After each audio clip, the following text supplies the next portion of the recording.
Hermawan Haryati, channel yang berbagi seputar dunia pendidikan dan pariwisata. Mudah-mudahan apa yang saya share bermanfaat bagi kita semua. Buat kawan-kawan yang baru bergabung, mohon keikhlasannya untuk tekan like, comment, and subscribe. Terima kasih. Apa kabar Bapak Ibu guru hebat seluruh Indonesia? Mudah-mudahan selalu dalam keadaan sehat walafiat. Pada kesempatan kali ini saya akan kembali berbagi soal dan pembahasan tes P3K kompetensi teknis untuk guru SD dan SMP. Silahkan disimak dari awal sampai akhir, mudah-mudahan bermanfaat bagi kita semua, khususnya bagi Bapak Ibu yang akan mengikuti tes P3K beberapa hari yang akan datang.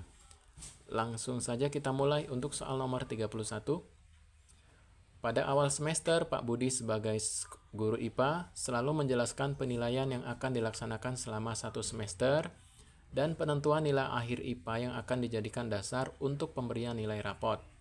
Hal ini artinya Pak Budi telah menerapkan prinsip penilaian titik-titik A. Sistematis, B. Terbuka, C. Terpadu, D. Menyeluruh, E. Akuntabel.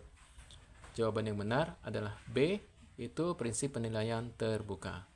Pembahasan, Pak Budi telah menjelaskan semua jenis, teknik, prosedur, dan pengolahan penilaian sampai penentuan akhir yang merupakan prinsip penilaian terbuka, yang berarti prosedur penilaian, kriteria penilaian, dan dasar pengambilan keputusan dapat diketahui oleh pihak yang berkepentingan.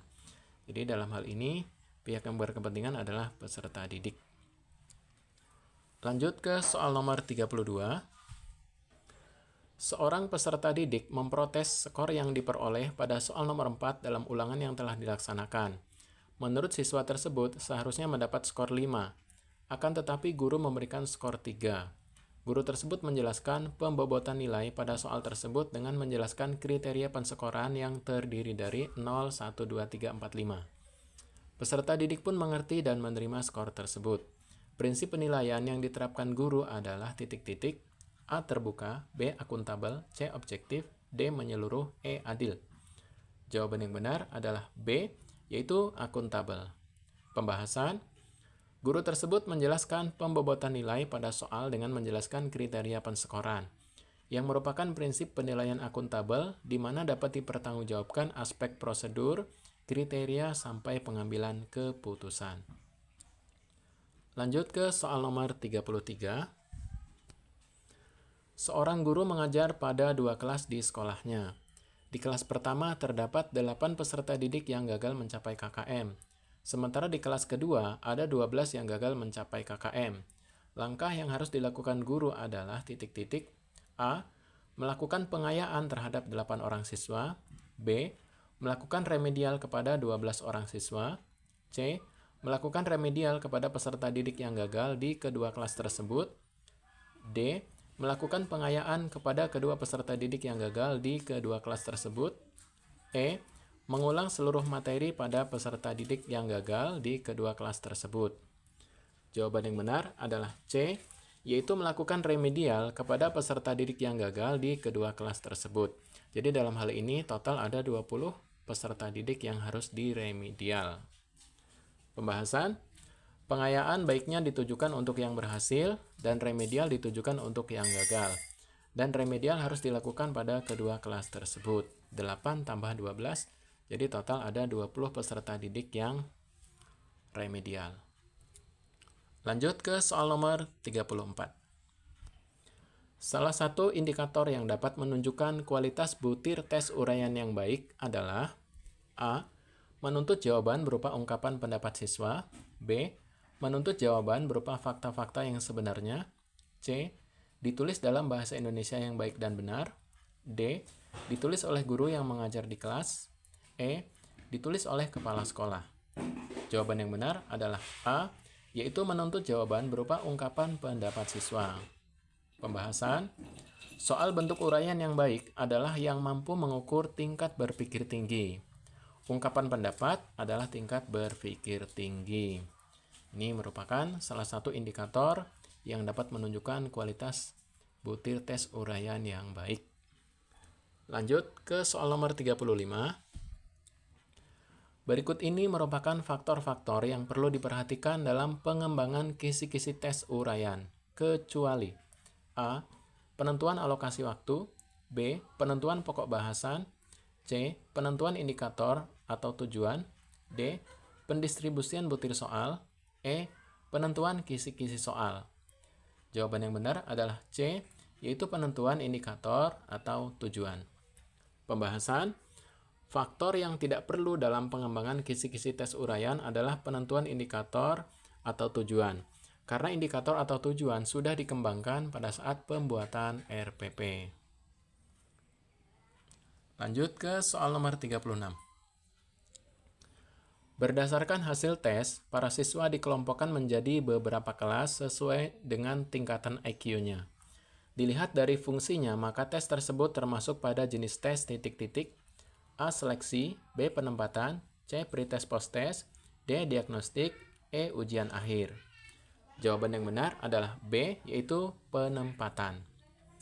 Pembahasan, tes penempatan adalah suatu jenis tes yang bertujuan menempatkan atau mengelompokkan siswa sesuai dengan kemampuannya. Hal ini didasari pemikiran bahwa setiap siswa tidak memiliki kecepatan belajar yang sama. Jika mereka disatukan dalam satu kelas, maka akan terjadi kesulitan dalam mengajar mereka. Lanjut ke soal nomor 37. Perhatikan butir soal uraian berikut. Sebutkan 3 buah sungai di Provinsi Jawa Barat yang bermuara di Laut Jawa. Butir soal tersebut adalah titik-titik. A. Cukup bagus karena jumlah sungai yang ditanyakan sudah terukur. B. Cukup bagus karena ditulis dengan bahasa yang mudah dimengerti. C. Jelek karena hanya mengukur tingkat berpikir rendah atau ranah ingatan. D. Jelek karena ditulis dalam kalimat yang sangat pendek. E. Bagus karena untuk mengukur tingkat berpikir rendah. Jawaban yang benar adalah C, yaitu jelek karena hanya mengukur tingkat berpikir rendah atau ranah ingatan saja. Pembahasan, butir soal uraian tersebut termasuk dalam LOTS, Low Order Thinking Skill atau C1. Mengingat, sebutkan, tuliskan, gambarlah dengan indikator yang mencerminkan mengukur tingkat berpikir rendah.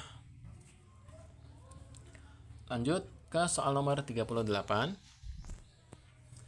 Untuk mencegah terjadinya jawaban siswa yang sangat beragam, jenis tes uraian yang paling tepat digunakan adalah titik-titik. A. Tes uraian bebas. B. Tes uraian terbatas. C. Yang sederhana. D. Yang sangat kompleks. E. Tes uraian singkat. Jawaban yang benar adalah B, yaitu tes uraian terbatas. Pembahasan, uraian terbatas atau terstruktur, soal yang disusun tidak mengembang tetapi lebih terarah dan terbatas, sehingga ada batasan jawaban. Walaupun kalimat jawaban peserta didik itu beraneka ragam, tetapi harus ada pokok-pokok penting yang terdapat dalam sistematika jawabannya sesuai dengan batas-batas yang telah ditentukan dan dikehendaki dalam soalnya.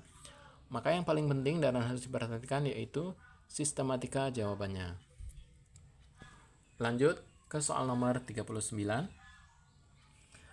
Dengan melihat hasil pretest, seorang guru dapat mengetahui bahwa 3 dari 8 soal yang diberikan mampu dijawab hampir seluruh siswa dengan benar. Jika Anda sebagai guru, manfaat apa yang dapat dipetik dari informasi tadi? A. Mengajarkan seluruh materi sesuai dengan kurikulum agar penguasaan siswa lebih baik. B. 3 dari 8 soal tersebut tidak akan ditanyakan lagi pada saat melakukan post-test. C. Materi yang telah dikuasai siswa tidak perlu diajarkan lagi pada proses kegiatan belajar mengajar. D. Melaksanakan pelajaran remedial untuk materi yang belum dikuasai siswa berdasarkan hasil pretest. E. Perlu memperbanyak soal latihan. Jawaban yang benar adalah C, yaitu materi yang telah dikuasai siswa tidak perlu diajarkan lagi pada proses kegiatan belajar mengajar. Pembahasan, pretest adalah kemampuan awal. Maka materi yang telah dikuasai tidak perlu diajarkan lagi pada proses kegiatan belajar mengajar. Karena waktu untuk mengerjakan materi yang 3 soal tadi dapat digunakan untuk memperdalam materi lain. Lanjut ke soal nomor 40. Dalam rangka menilai tingkat keberhasilan pembelajaran, maka perlu dilakukan penilaian dalam bentuk tes. Di dalam penilaian dikenal dengan istilah tes formatif dan tes sumatif. Perbedaannya adalah titik-titik. A. cakupan materi dan bentuk soal. B. Bentuk soal dan waktu pelaksanaan. C. Cakupan materi dan waktu pelaksanaan. D. Bentuk soal dan kondisi peserta didik. E. Soal esai dan soal pilihan ganda. Jawaban yang benar adalah C, yaitu cakupan materi dan waktu pelaksanaan. Pembahasan tes formatif, ini adalah penilaian ulangan harian.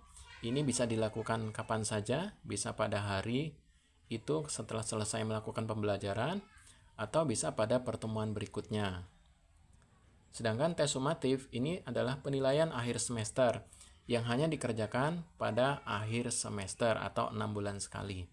Sehingga yang membedakan adalah cakupan materi dan waktu pelaksanaannya. Demikianlah pembahasan 10 soal tes kompetensi teknis untuk guru PGSD dan SMP.